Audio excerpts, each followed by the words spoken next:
Hi, friends. Okay, so I'm going to keep this intro super short. So, this was a conversation we had right before we recorded our interview with Archie MS from the I'm Not From Here podcast. So, we were talking about sacrifices, our visa, our life in New York, and everything we left behind. So, without further ado, here's the episode. Hope you enjoy. We just had to realize that the visa and in our American life was the center of it all. Mm-hmm.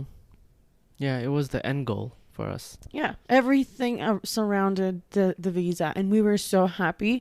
And I don't think we ever thought we would have left New York. I would have thought that I would have gone through another round of lottery sponsorship with a different company before I left New York.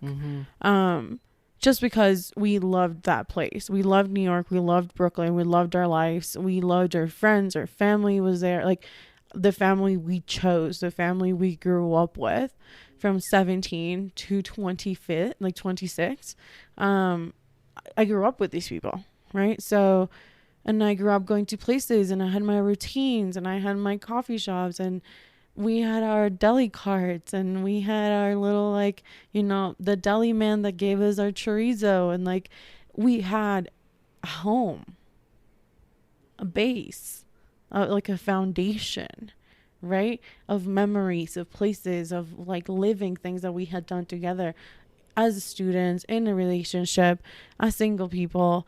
Like we could walk to Pratt and like almost cry walking campus and remembering the place where we first walked around, like holding hands, and like the first place that we, I don't know, like smoked a cigarette and like, like where we took naps in between classes. And I'm gonna like cry. Yeah. But it's like you can literally walk and have such more meaningful connections, right? So when we gave up this visa, we really like gave up so much more than just a job.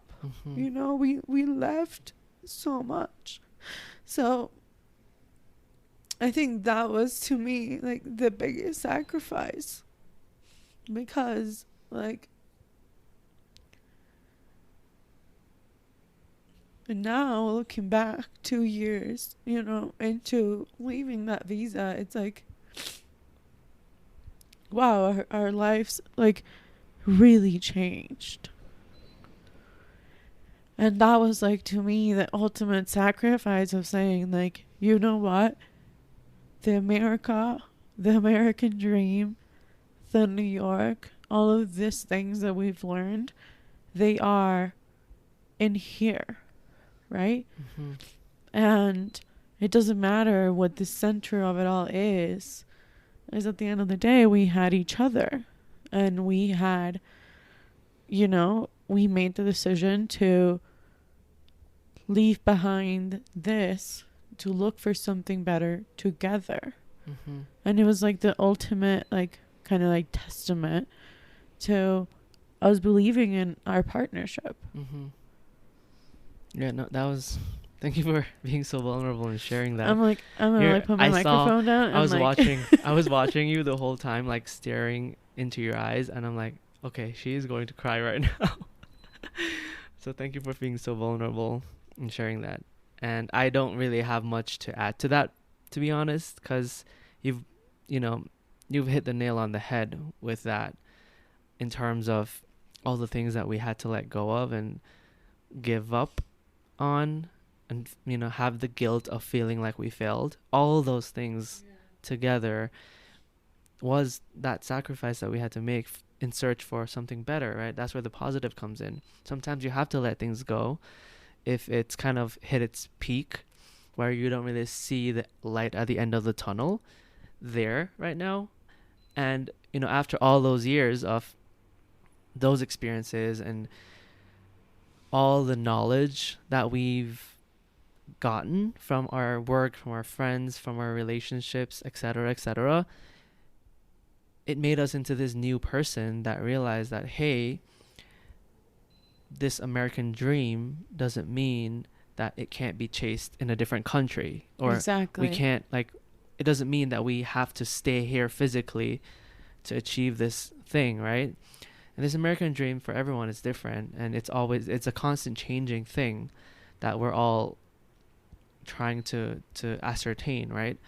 But for us, we got to the point where we're like, you know what, like I think we can like do something else with our lives.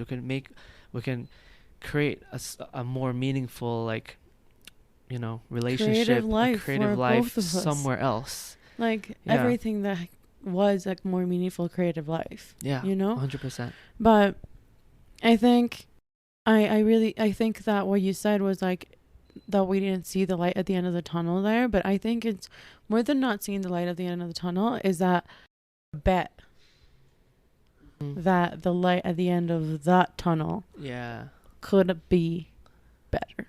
Right. And the journey in the tunnel to get to this light, if we were to stay in our jobs, would have been more miserable. Exactly. It would have been darker. It would have been really, really dark. Yeah. I feel versus for us personally and for our relationship as well. Yeah.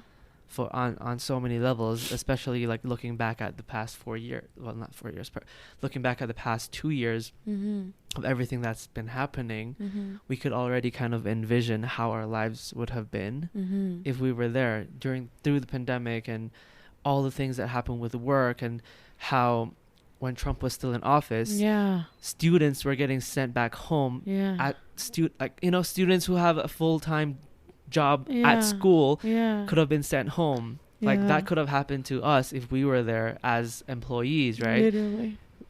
So there were so many variables that could have changed things for us, and that's what we mean by the light would have been so much darker, non-existent in the tunnel. Yeah, because like I think, you know, it really is that it was a gamble because we had kind of a plan and our idea of what we wanted it to be, but we thought we were going to travel the world in our car, and we were going to, not the world, but Ecuador in our car. Latin America. We're going to start, you know? Yeah. And then COVID hit and everything changed, right? But not once, I don't think we actually thought of like, oh, how is our creative studio going to be? You know, like we were like, yeah, we could do all of these things and make money. But we were like, what are we going to do to like live? Like we were going to take the next year and like live, right? But instead we took the next year, we lived, our friends came to visit, it was amazing. We were starting to get our feet wet, meet people, go out, see things, work on small projects, and work by working on small little projects. But then boom, COVID hit, right? Changed the game again. Because we were working on big projects, but like we were working on like Tracing Thoughts website, and for example, that was like a long project. So every day I had to like show up and do work, and like every day we would go and like write a blog and like this, and like we were always like very like hustle driven, always. Even from the moment we graduated college, we would go to coffee shops to apply to jobs, and that was like our job. And we were always we've always been really focused, both personally and like we're very individually. We're driven because we knew that we had to work hard to succeed, right? Because we had just done that. Because we had just done 9 years of hustling, of proving people over and over and over again that we mattered and that we are worthy. So we believed our own shit more than anything. In a way, it's the analogy that you always use where New York, living there, it was kind of like us growing this tough skin, right? And us getting thrown into the trash can, and then we come out as this like very, very like hard block where the trash can machine that you put all of the bags, and then it makes trash can blocks. Yeah. Like New York is like that. Like we get put in like pieces of like half-eaten deli sandwiches. We get put in like bags. We get put in like vomit in the subway. Like everything goes in. All of your experiences goes into the New York compactor machine, and then like by the time that like 9th year, 10th year, 8th year mark hits, you're like start coming out like like it's true, a big block of just like all of your trash, but like in a nice polished looking thing. So we believed our own shit, and we were always driven and so focused, and You were driven and focused in college. I was driven and focused in college. You were driven and focused at work. I was driven and focused at work. Mm-hmm. And you say this one thing that is so true, that is, I never doubt that we will figure it out, Mm-hmm. and that we will work hard to figure it out, Yeah. and that we will work hard to be successful. Mm-hmm. There's never a doubt in our heads, even when I'm in like a really depressive episode and I am like, why are we doing this? What is happening? Like, take 3, like, oh my God, Mm-hmm. right? Even then, you're like, Steffi, look at me. Not once do I doubt that we will work hard to figure it out. Mm-hmm. Not once. Yeah. I believe in us. We believe, and that's the thing, is like, we Yeah. believe in us and we believe in each other. And again, the secret sauce, we always push each other to be better, be there for each other to be better, Just show up for each other to be better, and we are accountable on each other and of each other. Mm-hmm. We're saying, you said you were going to do this, when is it going to be done? Mm-hmm. Or, hey, you said you were going to be you said you're going to do this, but are you okay? Are you sure that you can actually, meet me there? Yeah. Do you need me to show up for you? Mm-hmm. That's very true. Right? Yeah. So setting expectations goes, I think, alongside sacrifices, Mm-hmm. Because you can sacrifice as much in your life, like how people say, like, mothers sacrifice their own well-being for their children and their marriages. I think there's sacrifices in life where they're put on us by culture, and from a place of shame and from a place of like anger, especially as women, and also as men, and people of color. And you can continuously sacrifice in your life, but does it actually help anything, or does it actually like lead you somewhere? So I think setting expectations with, okay, I'm going to sacrifice this, but what does it look like when I sacrifice it? Or what am I trying to get with the sacrifice? Or so in some way, so that it's not like this toxic victim martyrdom conversation, right? In which, like, oh, we've sacrificed so much. Like, no, we've sacrificed, but we've had expectations of what was going to happen with that sacrifice. Strategic sacrifices. Yeah, exactly. It was like strategically sacrificing and strategically building up every block in our life. Like, everything we've made, every internship, every door we've like knocked on, every person we've talked to. Like, when people ask us, like, how did you guys get like your business? How have you guys gotten clients? Like, we knocked on doors. We like told people, hey, these are our skill sets. This is our portfolio. This is what we do. Maybe you know someone. Hey, friend, remember we knew each other in college? Here, and it's we tapping weren't back ashamed. into our connections. Exactly. And we were not ashamed. Right? It didn't come from a place of like, oh, like, are people going to like think like I'm just like a freelancer? We're like, no. We put together a studio. We killed it from the get-go with the website, the way we positioned it all, the way that it had 2 languages, our portfolio had like an intern blog, like everything we did was a draft, but everything we did we really, really fucking good. So that in case it ended up being the first and only draft, it was a really good draft. But now that we've been 2 years in it, we're like, okay, we could make a redesign on the website. Now that I've seen how I've used our branding and our things and whatever, now I can say like, I'm going to make edits and go back on it.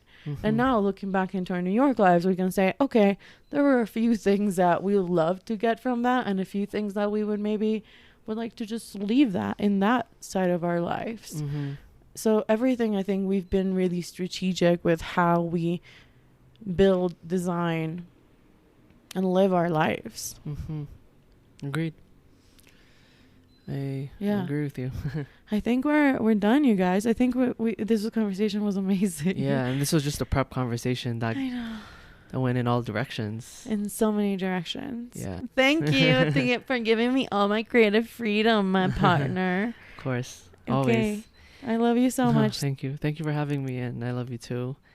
And I think that these conversations are always a good thing, whether we're recorded or not. Yeah. To always remember, how far we've come and all the sacrifices we've made, good and bad, all the things we let go of, and all the the new things that we've created together and as Yeah. individuals.